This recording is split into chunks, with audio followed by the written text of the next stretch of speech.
to Discovering the Truth. We're here again on Ahlebait TV with Sincere Community Services, SCS, a platform that is allowing new Muslims to discuss their issues, the challenges, whether or not they've been practicing for many years or they have come into the religion newly, but we're allowing a new safe space and this platform, inshallah, for everyone to discover the truth, to learn about the real essence and meaning of Islam, whether you are an existing Muslim, a new Muslim, or someone who is just wanting to know what does it mean for Muslims to believe what they do. And inshallah, we will be discussing and continuing from the topic from last week as we just touched the surface on various issues regarding the challenges that we have when new Muslims come into Islam, especially into a Muslim family, and there is a culture clash, whether it's the community that they're facing or the families that they're mixing with through friendship, marriages especially. I have with me tonight, all the way from the USA, a very lovely guest we have tonight. Salamu alaikum. We have Orenda, Dadkhah. Salamu alaikum. How are you? Wa alaikum assalam. I'm very good, alhamdulillah. Thank you for having me on here. It's such an important topic. No, it is absolutely my pleasure and an honor for you to be here today. Really, really appreciate your time, and I can't wait to hear from you.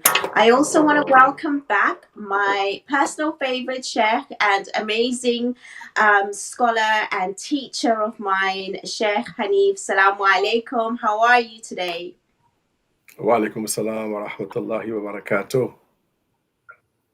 Thank you so much for joining me. I know we discussed this topic last week with regards to the challenges of the culture clash, but it is such a huge topic and we really only touched the surface. And we do have many people who come from their own experience and their own perspectives. So I'm allowing the space again tonight for my guest, Orenda, who is from the USA, but she has her own story. And before we go into speaking to you, Sheikh, I'd love to hear from you to explain, a little bit about yourself and tell me a little bit about your journey into Islam so we can have an idea, and then we'll take it from there. Please take it away. Absolutely. Yeah, if I could. Go ahead. Well, go ahead. Okay. I grew up in a very, very small town in Eastern Oregon, and we had a very, very tiny population, a graduating class of 38 people in the whole town, and we were the biggest town in the county. So it was a very, very limited exposure to any other cultures, religions, anything like that. It was predominantly white Christian community and county.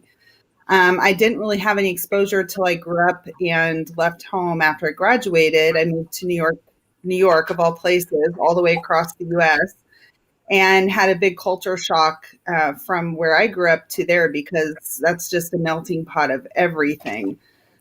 And I had grown up not with any religious background from my parents. They let me explore that on my own. They didn't follow any specific religion. But I wanted to be a part of something that was bigger and better than what I was experiencing at the time, because I had a little bit of a troubled home life. And so, we had a bit of a dysfunctional family.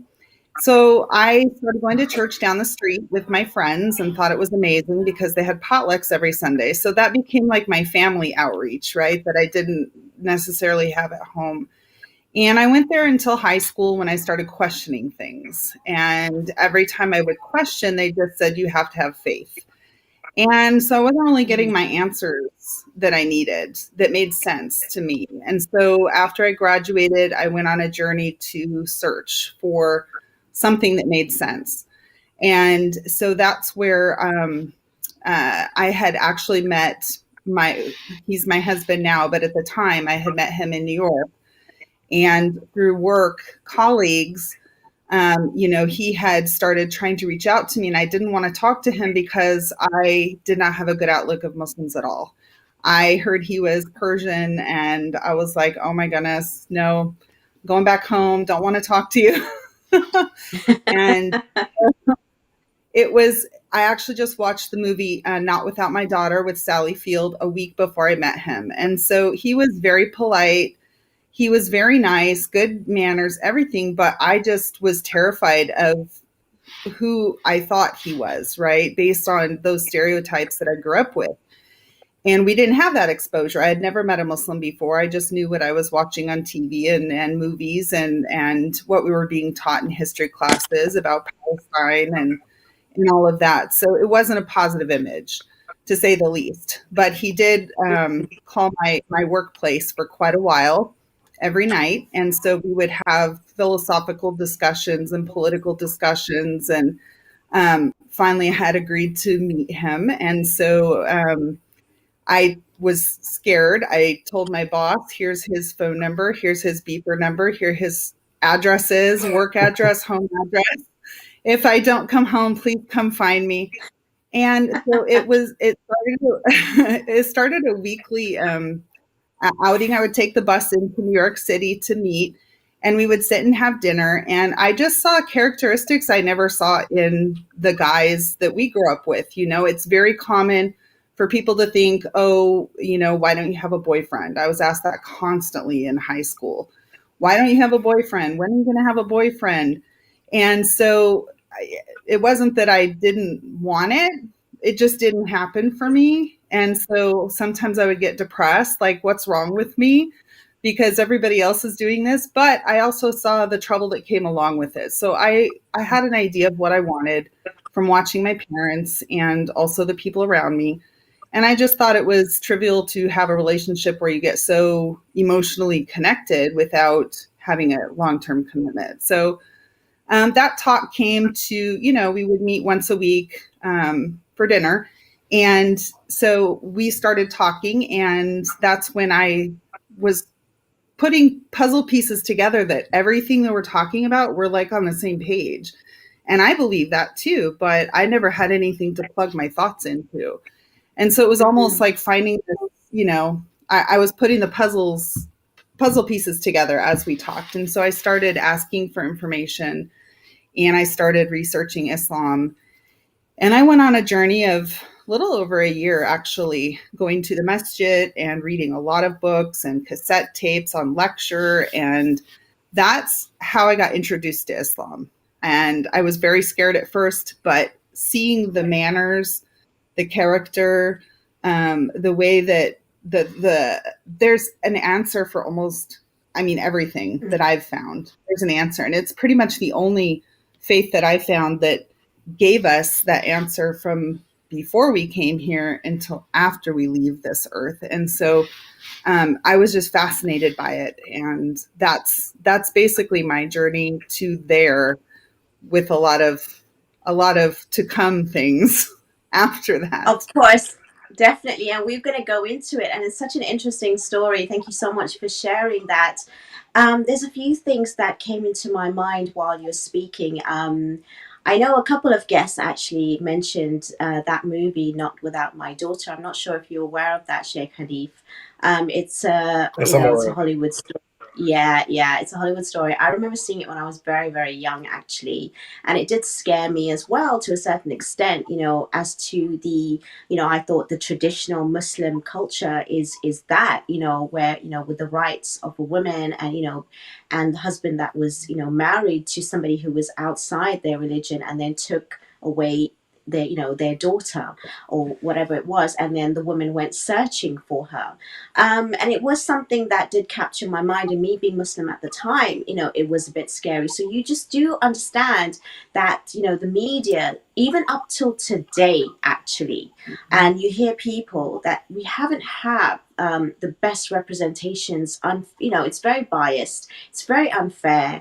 And it's always in, you know, into the fact that it's either terrorism if you're a Muslim, or you come from, you know, a very backward mindset and thinking, and it's very extreme that, you know, when we look at Muslims in the media and the mainstream media, even if it's just movies and stories, unfortunately, a lot of us are very much influenced by it. And again, I hear people say that, even just you speaking as to the fear that comes from it.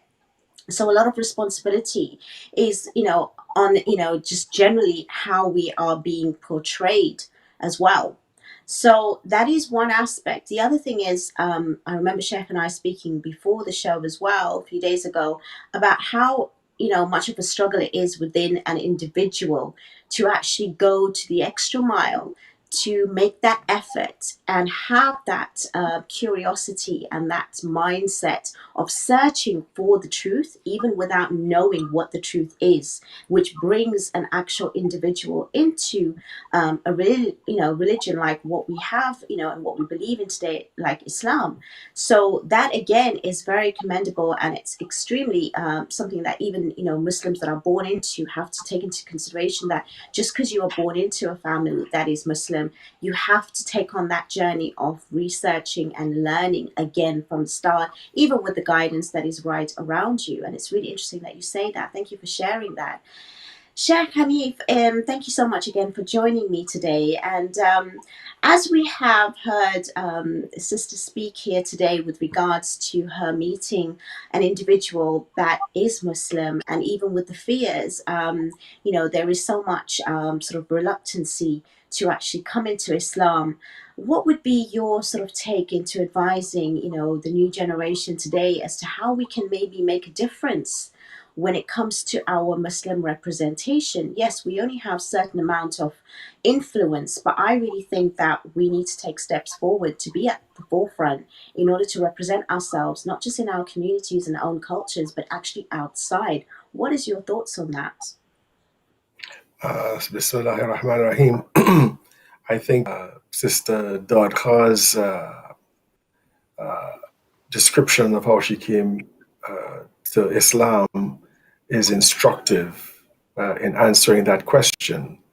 There's a hadith by Imam Jafar as-Sadiq alayhi salam, and I'm paraphrasing, where he says that good conduct is more important in bringing people to Islam than words.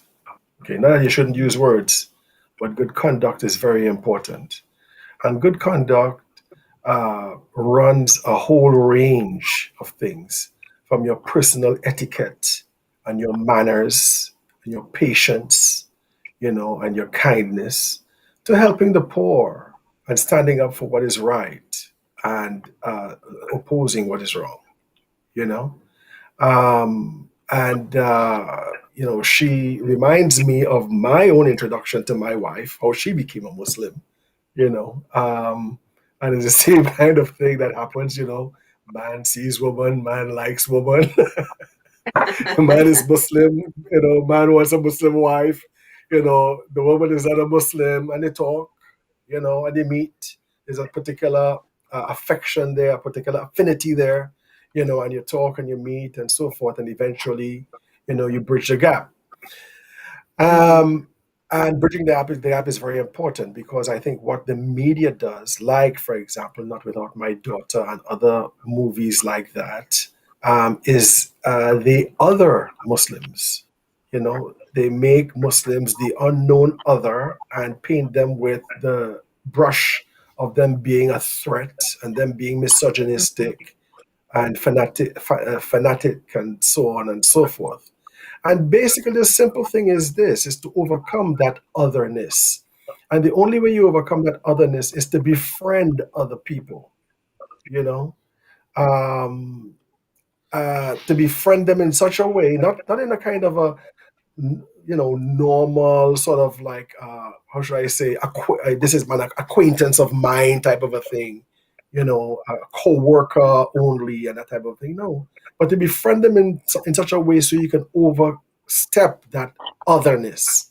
As I tell a lot of people, invite some of these people to your homes, invite them to your masajid, you see, engage with them, and they will see the beauty of Islam.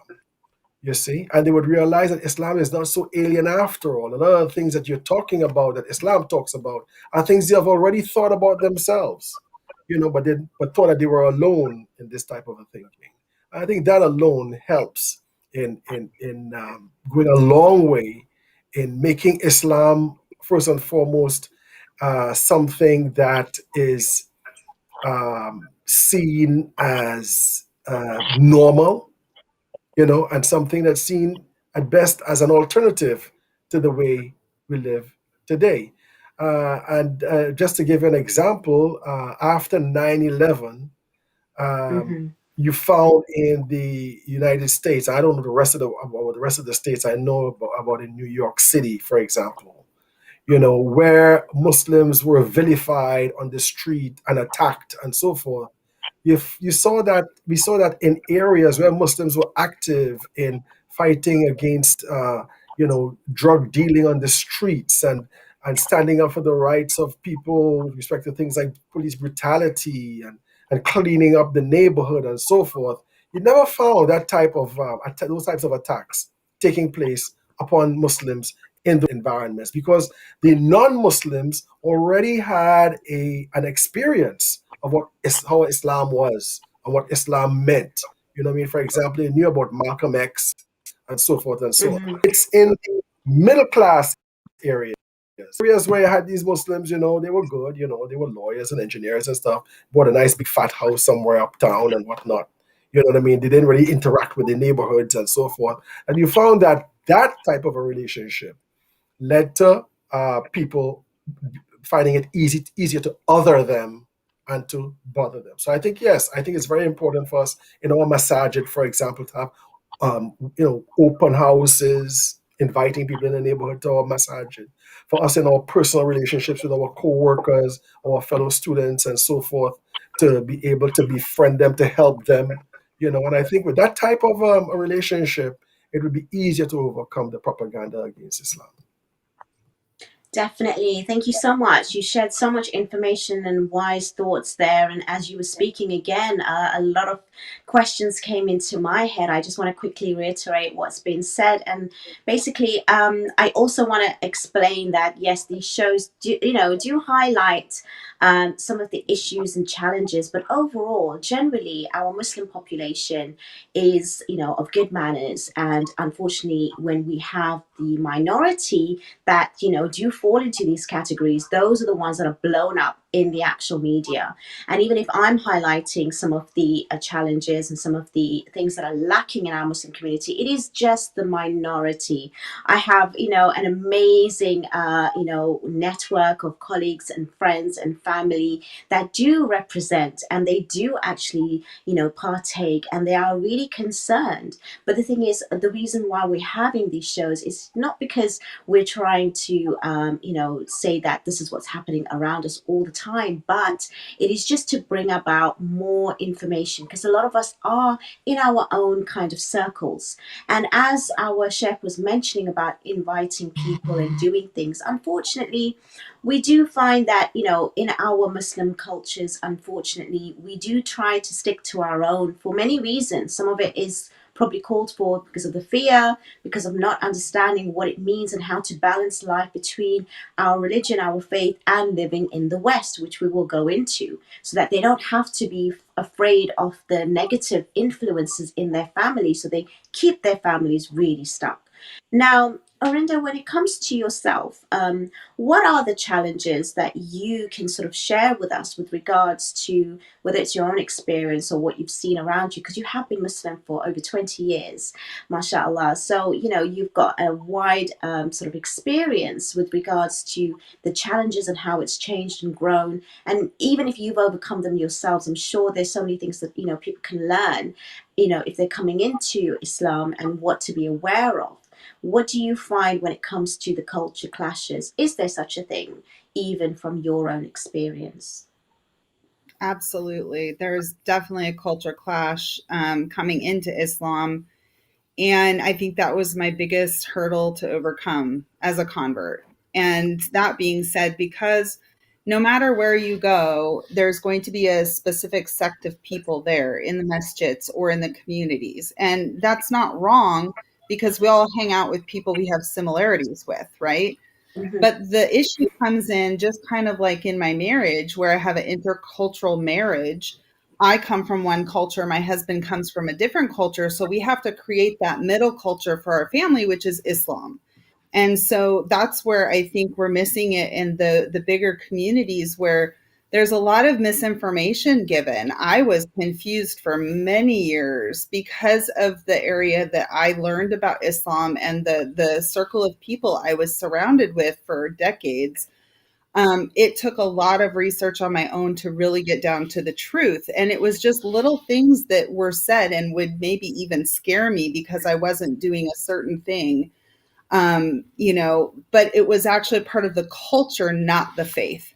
And when I would break it down, even one time I had realized something that I was being told I had to do. And it's like, oh my goodness, astaghfirullah, you don't have it, put it on, da, da, da, da. It made me so anxious. And when I actually got down to, learning really about it, it was a form of shirk. So, that's something that's very serious. And so I knew I had to educate myself. I had to go search for it. And I loved Islam, but the surroundings around me gave me so much frustrations over the years that it really did affect my practice for a time being, where I was very, very vigilant and I was practicing very, very much. And I would see the people around me, and due to the frustrations, I would pull back from it. And I think until I actually was pregnant with my first child, that's when I realized I have a life growing inside me that's fully dependent on me. And when this child comes, it's going to look to me for direction. So what am I going to teach it? It doesn't matter what other Muslims are doing. It matters what I'm doing, because this is why I came to Islam, because this is a relationship between me and my God, nobody else. And so that culture of having maybe the way you look, where your feet are pointed to, which direction you sleep, some amulet you're supposed to wear on you. It could be, relationships with your husband, how you can't pray, if you're intimate certain times, like things that really affected my practice of Islam.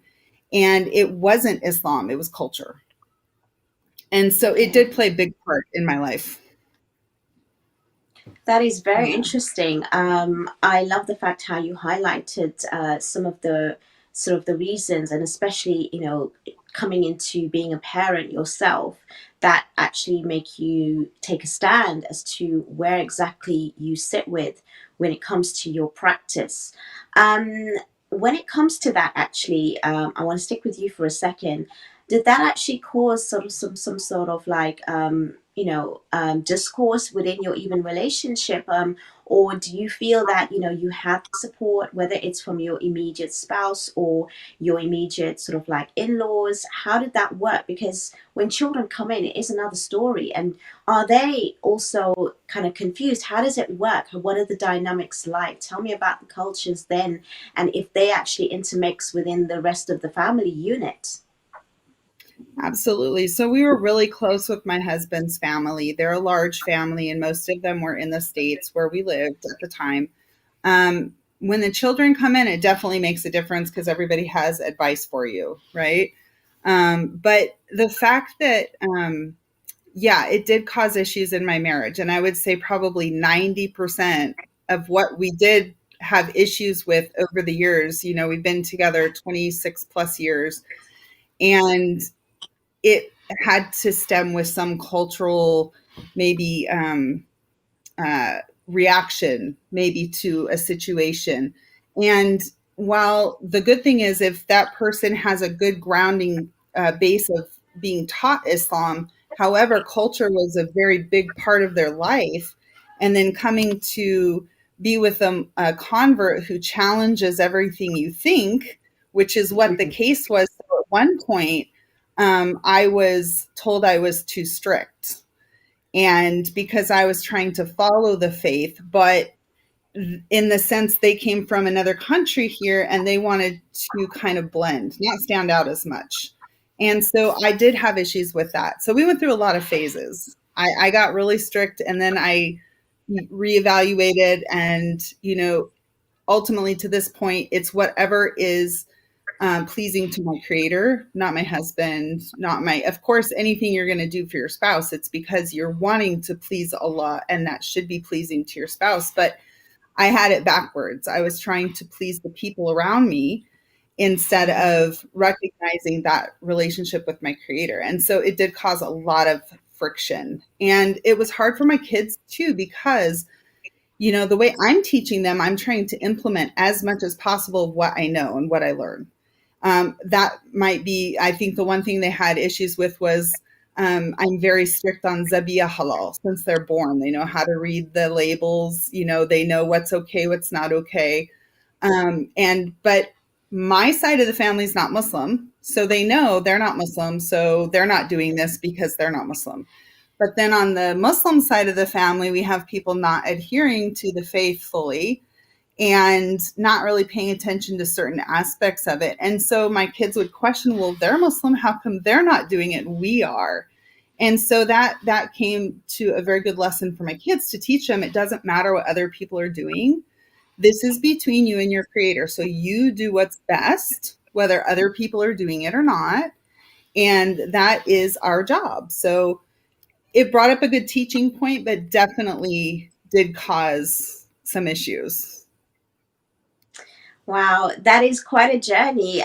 Thank you so much for sharing that again. It's not easy to, come into Islam and then to face these challenges. And that is part of the test that we all go through. But I know that I can't even imagine the struggles being a little bit more, set in the way that it's much more challenging. And as you described what you did, Sheikh Haneef, what came to my mind was when people do actually say that it's probably best to marry from your own background, and they stick to that and its similarities, is it something that you would still sort of say that it's safe to do so? And a lot of people say, well, it's actually discriminatory between marrying outside, or just sticking to your own family cultures and backgrounds, because obviously what happens to the new Muslims, but then when they enter into a new family, a Muslim family, there are a lot of things that, which may not normally happen. I mean, I'm here to play devil's advocate. This is not my personal. I hear, opinions. I hear a lot of stories. I help a lot of individuals through their challenges. And I want to bring this to a platform where we can actually be having an open, authentic conversation about this, which is not necessarily happening, to give it to us for real. What are your thoughts, Sheikh Haneef? Well, I can't fault the logic behind Mm-hmm. um, people selecting spouses based upon cultural similarities or shared cultural values. I can't fault that. You know what I mean? Because the converse of that is very different. That if you people from different cultural backgrounds, getting married, it's quite possible for them to have conflicts or different, or differences with respect to how they look at things. Okay, so I can't fault this. Nevertheless, I think this idea it should be a temporary idea at best, you know, um, and I think it is a bit, how should I say, naive at worst. Why is this?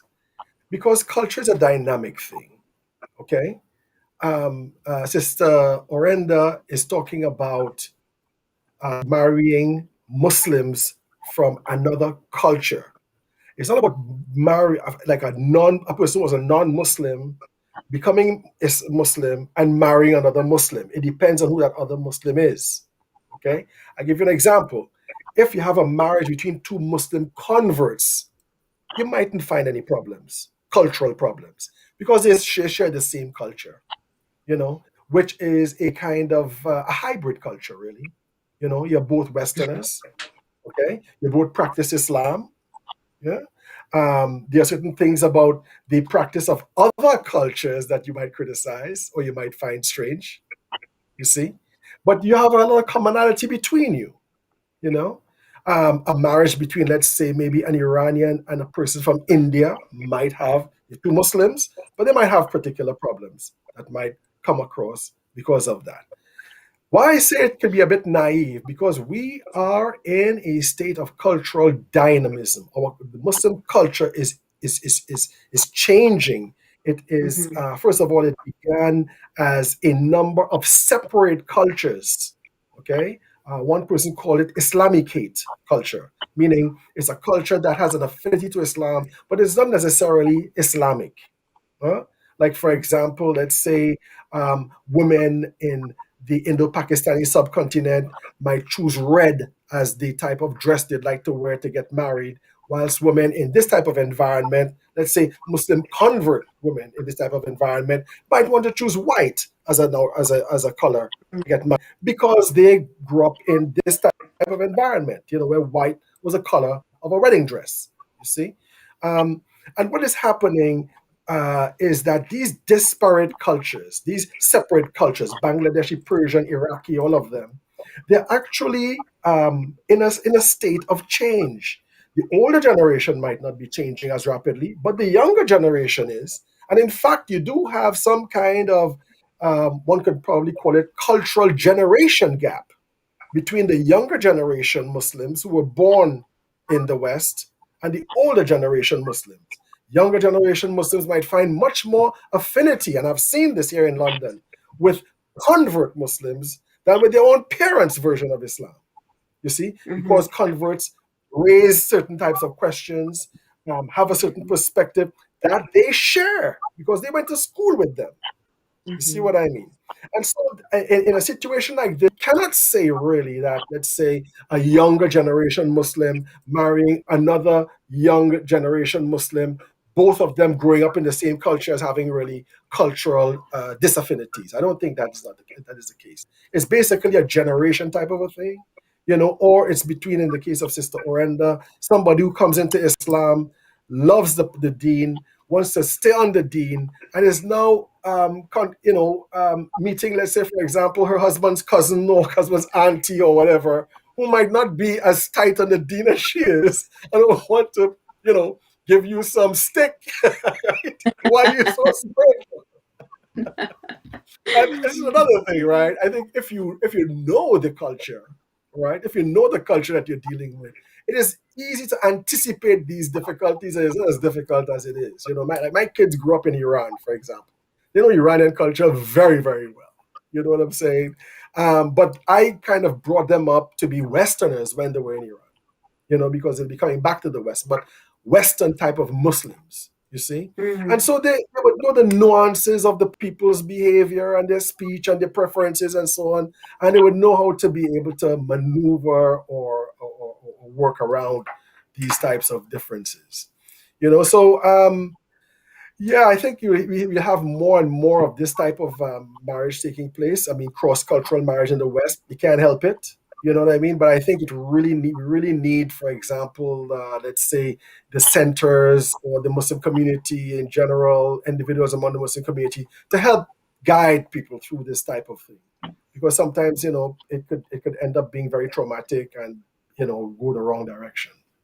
Absolutely. No, I loved what you said, especially towards the end. And I think you hit the nail on the head there when it came to you saying that your children were brought up in, an Islamic state, but at the same time, they had a different mindset. I think it's to do with the mindset. A lot of people are probably afraid of losing, part of their identity, which is their culture, their tradition, their heritage. And we can understand that. But the thing is, you can have several identities. And if the parents, for example, are willing to, share, and open up the culture of the past, as well as integrate it with what is happening now, and sort of making it so tight so that when the kids are brought up in a home where it's only in that one particular way, and then when the kids are out on their own, then they want to completely be free from it, and they lose it. It's sort of trying to embrace all of it and put it together. And I think that's what it's about. And you don't need to lose any part of it. You can have different parts, being British, being Muslim, whether it's, from a particular country, Iraq, Iran, wherever, or American, wherever it is, and, put it together and collaborate. I think the issue where people are stopping marriages because it is from another background only for that particular reason, that is problematic, obviously. But also, like the Sheikh mentioned, to navigate the issues where there is two people that want to come together from whether it's background or cultures or different caste or, whichever sort of ethnicity that they come from, to actually give that support to navigate in order to teach them that this is what it's about. Because I really think what Orenda mentioned before was regarding the children. It's more about them feeling that they they do belong and they are safe and secure. And when there's all this discourse between, the immediate families and, relatives, then that can also make them want to run away from it all, because again, we're losing essence of what exactly we are here for, what is the belief system, and what is it that we're trying to prove, and what is our purpose and meaning. And again, of course, it comes back down to faith, but I think, we are getting a bit cross-wired a lot of the times. So hopefully, inshallah, with these conversations, we open up these discussions to make it a little bit more easier for Muslims navigating, now that we are living in the West, and we also having our faith, and there's different types of even Muslims that are actually practicing on different levels. Because I know a lot of families, they do not hold their house open to different people because they feel afraid that their children are going to be influenced in a negative way. So if that's the case, now, Orenda, you coming from, families from different faiths, especially even your own, you're Muslim, but your relatives are not, your family members are not. I mean, do you not allow your family members to come into your house if they don't dress a particular way, if they don't, act in a particular way? And are you afraid of that with your children being influenced to that way instead of your way? How does it work for you? Because these are the questions that are happening nowadays amongst our family Muslims, that won't even allow another Muslim who doesn't practice in a particular way to enter into their household, afraid that their children will be influenced differently. What do you sort of think of that? I think as a parent, you're always going to have that fear of who they're, associating with and how that's going to affect them. Because of course we know our beloved Prophet sallallahu alaihi wasallam taught us, if you want to know who you are, look at your friends. And so that Yes. is a definite concern. Whether it was a fear that we didn't let people in the house, no, not so much. But for instance, my kids had a mix between Islamic school and public school. So you're dealing with different things from both of those, right? And when they get a little bit older, especially the girls, they want so much to fit in with the Yes. crowd. They don't want to stand out. And so you're walking a really fine line on figuring out, okay, I'm raising them in this Western culture, but everything I'm teaching them not necessarily goes against it, but has really high morals and ethics. And that's not necessarily what you see in the general, their peers. And so that was I always tried to teach them, find the people that have a strong connection to their faith, because they're going to be holding themselves to a higher accountability. And if they did have friends come over, especially the girls, I never had issues with the boys, but for the girls, for the most part in our society, they think if the more you're showing your skin, the more attractive it is, the more liberated you are. And we're opposite from that, of course. And so I would always tell my daughters, I would rather they can't go to dance. They don't go to the dances. They don't go to prom. They don't date. And they don't go hang out and sleep at other people's houses, like for sleepovers. So I said, but everybody's welcome to come here, but we do have rules. So I would always set up the boundaries. And because we did that proactively, the girls would ask questions. And so they knew when they came here, if they wore, quote, booty shorts, they weren't wearing them in our house. They were wearing clothes that were more appropriate, because my daughter would explain, I have brothers and my dad is here, and, they're not here right now, but they might come in. And so, this, if you don't mind, this is just part of our, our faith. And they were really good about it. So, I think it's really important to talk about those issues, because you can't change other people. You can't change what they're doing around you. And I think that's a really important lesson for the kids to learn, because that, like you guys mentioned with the youth, it is confusing for them. And a lot of them they do connect more with converts than they do with the necessarily born Muslims, right? Because I think a lot of us are always searching for answers and are always questioning. And that's not something that's typical with the born Muslims. They're not questioning. They're just mostly just going along with whatever they were brought up with. And so I think that, they go to college, they go to high school. It teaches them critical thinking and how to think and to challenge things. And so that's not so easy with the Muslim community on a large scale, just because, when you grow up in a culture that's just, this is it, this is it, this is it, this is it, this is how we've done it, it's not easy to hear that. And so a lot of times as a convert, you feel uncomfortable because you're a loudmouth, quote, loudmouth, even though you're not, but you know, you're the one always questioning. So I found people running away from me because I would question, or, you know, just out of curiosity, or even trying to be a good advisor. You know, hey, I thought we're not supposed to do that. You know, can you explain that or something? You know, so it makes people uncomfortable, even though you're trying to process it, you're trying to learn. And with the kids, definitely, it causes a big issue because if they're watching the cultural practice. For instance, when we go to the masjid, it was a struggle to get my kids to go to the masjid for any activity because they felt isolated. They felt alone. They didn't feel welcomed because maybe this group of kids all spoke one language, right? Or they all went to the same school together. And so it wasn't inclusive. It wasn't an inclusive environment up until just 2 years ago when I found a convert group here in Texas. And I was so ecstatic because, you know, I don't seclude myself, but because you go through all those things in the community, you want to find a group of people who've actually gone through what you've gone through. They can understand it and you support each other, let you know you're not alone. Yes, this does happen. Yes, I've gone through it. Yes, you can get through it.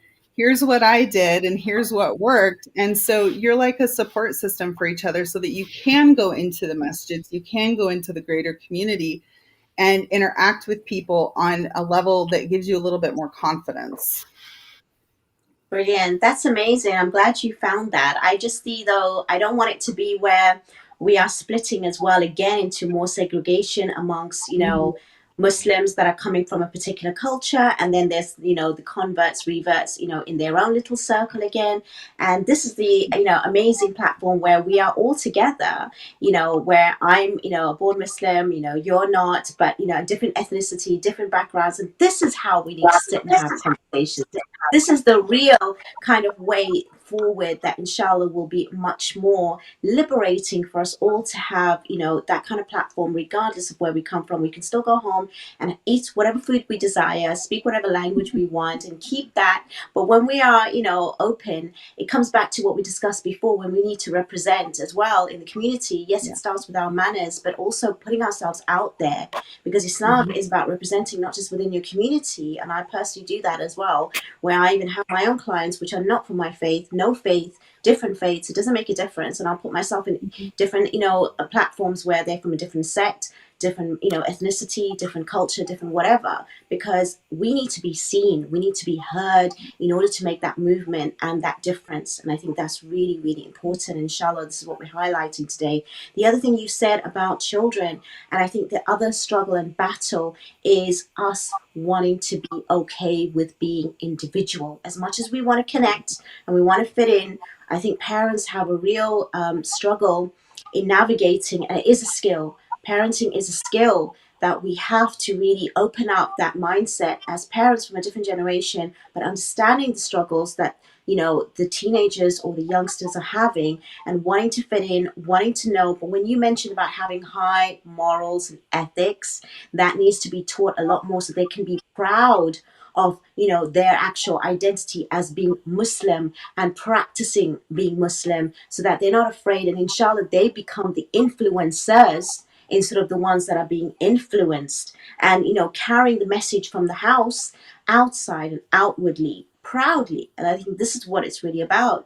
What is your take on parenting when it comes to, Sheikh Haneef, when it comes to having different, you know, sort of like family members, you know, ones that are practicing and ones that are not, or even the ones that are even not Muslim, especially from the revert side? You know, a lot of people do lose their immediate relatives because they're bringing up children and they don't want to mix with their cousins that may be doing something that is completely against our belief. It's really, really difficult. I can't even imagine what it would be like to navigate that. What is your guidance and advice when you are not wanting to, you know, cut those ties, but at the same time wanting to maintain those values which are strong in your own household and belief system? Well, I think it's not. It's a problem. It's true, but it's not like a big problem. You know what I mean? It's one of those things in life. You know, I mean, imagine somebody was not a Muslim, wasn't a Christian, but they're bringing up their children to respect people, to respect themselves and so forth. And you're bringing up your children like this, right? You're making sure that you're aware of what they're watching on TV. You know what I mean, Mm-hmm. and things like that. You explain things to them. I know one friend, for example, when he takes his kid out, they show you a drunken guy in the corner in a gutter lying down. He said, "This is what alcohol does to you," and so forth, right? I mean, but they must come into contact with people Yes. who represent something entirely different. They must come into contact with bad company. They must. This is the world that we live in, you see? And to a certain extent, you know, uh, you have to have faith in your kids. You have to have faith in God. You have to be praying for them all the time.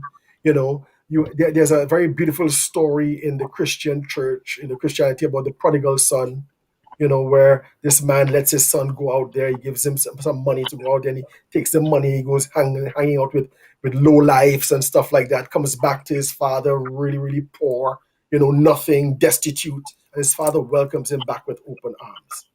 Sometimes, and I think it happens more often than not, our kids sometimes have to go bad before they come back, they come good, right? Sometimes you got to do something. They have an influence of somebody about something, that lead them somewhere along. Don't panic. Pray, ask God, be patient, be firm, be consistent, and they will change. You see? Definitely. Um, I think again, for, let's say, kids who do not share the same Islamicate culture as another group, and you're trying to bring them up with a good way of Islam, a good idea of Islam, and so forth. Yes, it is a bit traumatic for them when they go to an environment, for example, and they meet racism in an Islamic environment. You know what I mean? Or they meet some kind of intolerance, or somebody propagating something that is not in Islam and so forth. Or they're just simply isolated. Nobody talks to them and so forth. You know, I think this is because, again, of that particular center or that community being in a phase of of transition, from a foreign culture to a more cosmopolitan multicultural in our environment. Remember the history of Islamic centers in North America and in Europe.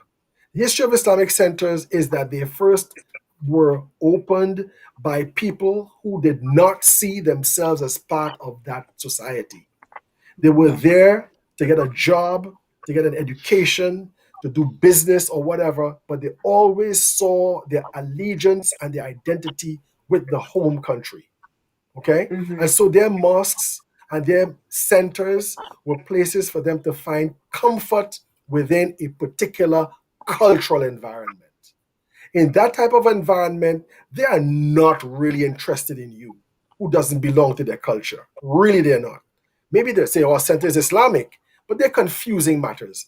We have really a community center, okay, where we Yes. pray together in community, okay?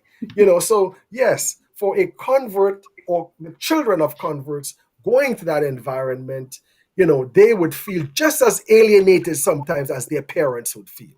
And I had that experience, okay? But at the same time, if uh, that those children, um, armed with a just and realistic understanding of what that group is like, is they are more prepared to deal with the inconsistencies that they experience in their environment. Like when my kids were growing up in Iran, for example, I mean, we were probably the only, uh, uh, at one point, the only black family in home. Okay. All right. And I remember my kids, and I mean, I'm not the Iranians, and nice people, right? But I remember every time my kids came home, I had to deprogram them in some way or the Mm. other. Okay. I had to deprogram them with respect to, for example, the idea of race. Okay. I remember my after talking with my youngest daughter. She was about maybe 11 at the time. And she came home one day and said to me, I think I might have told you that, Sister Fahima. She came home and said to me, Yes. Daddy, they wanted me to take part in a play. And I said, I said no. And I said, what play? And she said, well, they wanted me to play the devil, right? And she knows that I would tell them that, people tend to depict the devil as white, okay? And it was very important that they had to be careful of this type of stuff. You see? So they become armed, they become aware of these types of things. Yes. And they can interact because she had lots of Iranian friends. There's no doubt about it. But they know exactly where to draw the line. So I think as Sister Orenda rightfully pointed out, that when the kids go out and they see these contradictions, they learn from it. They know that Islam is this, and Islamic culture is something else. And so they're able to be discriminative in a positive sense in terms of what is right and what is wrong and how to ally themselves with. The last thing I would like to mention here about is the question about the convert always challenging and always questioning. And that Sister Orenda again pointed out quite rightfully that we come from a culture that challenges things. We come from an educational background where we always ask the question, why? In a lot of Muslim countries, you cannot challenge your professor. Who are you? You're an undergraduate. I'm the prof. Just Yes. shut up and listen to me. You see what I mean? But here you can challenge a professor. As I mentioned to people, when they asked me what I wanted to specialize in, what I was specializing in, I specialized largely in theology and philosophy and Islamic mysticism. All right. And they asked me why. I said, because in my country, which was Canada at the time, in my country, the most important question people ask with respect to religion is why? Why does God exist? Why do you believe in the prophet? Why? I say in your country, in this country that I'm in, the most important question for you is how, right? How do I pray best? How do I pay my zakah? How do I do this? How do I fast in the month of Ramadan? Okay. Over there is, before you say, how do I fast in the month of Ramadan? Why do we fast in the month of Ramadan? You see? Yes. And so it's No, a Sheikh different type Haneef, of. I could listen to you forever, and we have had so much conversations. Inshallah, we will continue with more. Unfortunately, we have come to the end of the show. It's been an absolute pleasure. I just want to thank you both for your time, your wonderful stories, and amazing ways of bringing this conversation so that we can actually have much better interaction, much more learning, and inshallah better integration amongst ourselves in our families and our community surroundings. Thank you so much, Orenda, all the way from the US. Thank you so much, Sheikh Haneef. Inshallah, we interact and collaborate again. And I hope that all of you have, enjoyed the show as much as I have. Inshallah, we will be back next week with another episode. Please